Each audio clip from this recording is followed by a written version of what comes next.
सबसे सुरक्षित और कभी ना डूबने वाला बताया गया जहाज Titanic. Due to sky high valuations, Adani group के शेयर जिस तरह से टूटे उससे बड़े सवाल उठ रहे हैं, आखिर मामला क्या है? fraud, stock manipulation and money laundering over the course of decades.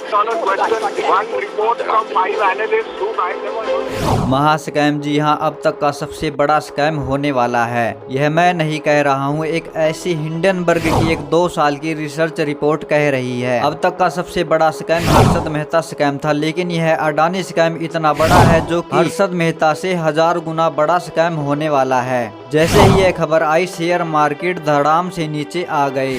LIC को मात्र 2 दिनों के अंदर 23,000 करोड़ रुपए का नुकसान हो चुका है। अडानी अब दुनिया के तीसरे सबसे अमीर आदमी की लिस्ट में शुमार थे, लेकिन अब खिसक कर वह 7वें पायदान पर आ चुके हैं। ब्लूमबर्ग की रिपोर्ट के अनुसार वह 4थे स्थान पर आ गए हैं, वहीं फोर्ब्स के अनुसार 7वें पायदान पर आ चुके हैं। अडानी को मात्र 2 दिनों के अंदर 1.60 लाख करोड़ रुपए का नुकसान हो चुका है। SBI को 80,000 करोड़ रुपए डूबने की कगार पर हैं। अडानी के ऊपर 2.5 लाख करोड़ रुपया का कर्जा हो चुका है। यह हम नहीं कह रहे हैं, हिंडनबर्ग की एक 120 पन्नों की रिसर्च रिपोर्ट कह रही है। यह अमेरिका की एक टॉप फाइनेंशियल जांच व रिसर्च एजेंसी कह रही है। यह कंपनी पिछले 2 सालों से अडानी ग्रुप पर जांच कर रही थी, अलग अलग देशों में जाकर। इसने जब भी किसी कंपनी पर आरोप लगाया है, वह आरोप सही साबित हुआ है। इस कंपनी ने 88 सवाल दागे हैं अडानी ग्रुप पर, वो विविध प्रूफ के साथ।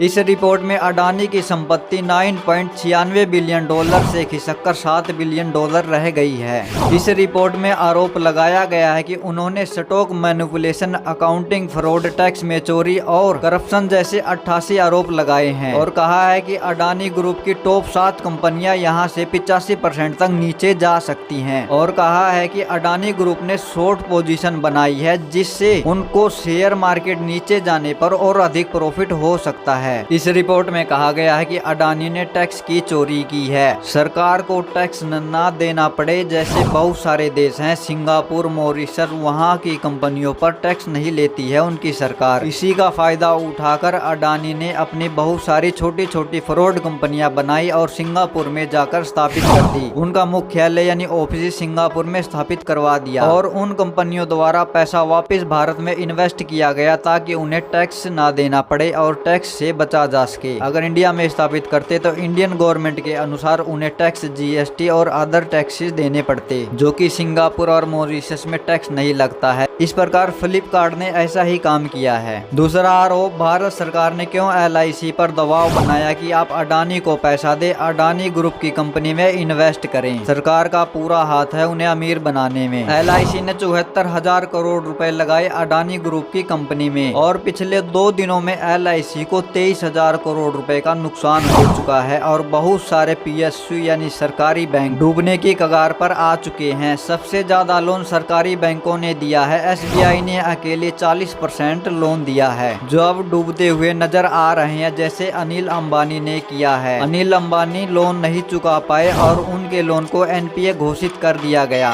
तीसरा सबसे बड़ा आरोप है कि अडानी की जितनी भी कंपनी है, अपने ही परिवार के सदस्यों को उन कंपनियों पर बैठा रखा है। उनके भाई राकेश अडानी पर इनकम टैक्स चोरी, फर्जी रिपोर्ट डॉक्यूमेंटेशन और अवैध कोयले का इंपोर्ट करने का आरोप लगाया गया है, जो कि अडानी ग्रुप के MD हैं। इसके अलावा अडानी के बहनोई सुमीरो बोरा पर डायमंड स्कैम का आरोप लगाया गया है। फिर भी उन्हें ऑस्ट्रेलिया डिवीजन का एग्जीक्यूटिव डायरेक्टर क्यों बनाया गया है, और उनके परिवार के हर सदस्य बड़े बड़े पदों पर शुमार है, जिनके ऊपर गंभीर आरोप लग चुके हैं। अडानी के ऊपर बहुत सारा कर्जा है। इतना कर्जा अगर इस पर 10% का ब्याज लगाया तो भी बहुत ही ब्याज होता है। उनके ऊपर 2.5 लाख करोड़ रुपए का कर्जा हो चुका है। अडानी ने अपनी कंपनियों को पिछले 3 सालों में 1398% की ग्रोथ कैसे की। जिस कंपनी का शेयर मात्र 208 रुपए का हुआ करता था, आज उस कंपनी का शेयर 4,000 रुपए तक कैसे हो गया। आखिर अडानी ने ऐसा क्या किया? क्या यह पंप एंड डंप स्कीम नहीं दिख रही है? आज के दिन अडानी पावर 5% के लोअर सर्किट पर चल रहा है। अडानी ट्रांसमिशन 20% के लोअर सर्किट लग चुका है। अडानी पोर्ट 15% और अडानी ग्रीन 20% के लोअर सर्किट पर चल रहा है। इनके सभी शेयर हिमालय पर्वत की चोटी से सीधे धरती पर आ गिरे हैं। वहीं कांग्रेस और अरविंद केजरीवाल की मांग है कि इस पर उनके ऊपर सीबीआई जांच करवाई जाए। सीबीआई जांच होनी चाहिए और सेबी भी उन पर कार्रवाई करे, जांच करे।